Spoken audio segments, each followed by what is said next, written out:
In this video, I'll be going over how to evaluate expressions with variables. The ways that you would go about finding the answer for the expression with variable is to simply plug in the variable. Below are 6 examples, and we'll go over each one. For the first example, we have 6 plus x.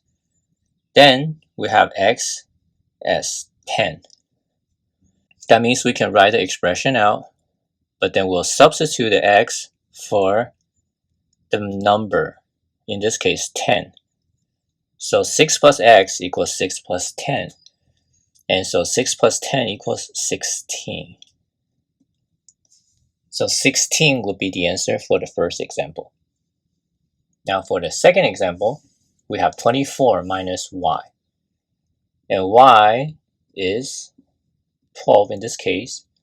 So we'll rewrite the expression as 24 minus, then we'll substitute the y for 12, and that gives us 12. For the third example, we have m minus 4. And the m equals 6.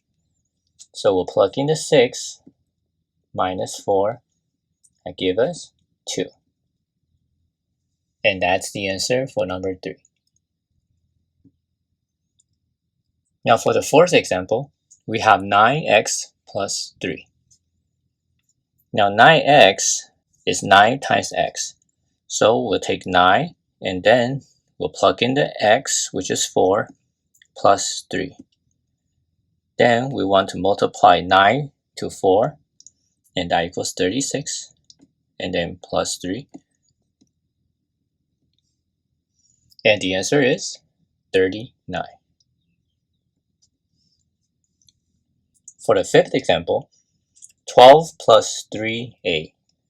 Now we have 3 times a here. So we'll rewrite the expression as 12 plus 3.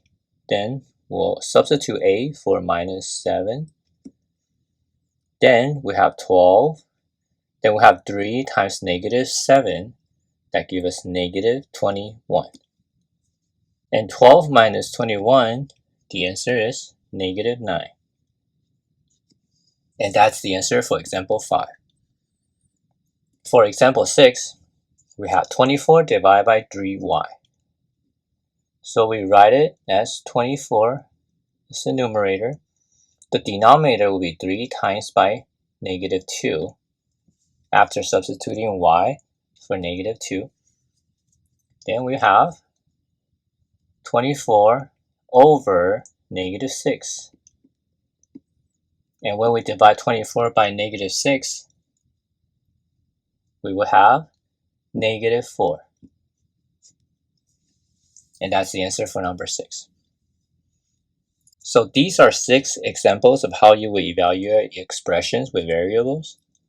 All you have to do is simply plug in the variables and get the answer from there. Hopefully this is helpful to you, and thank you for watching.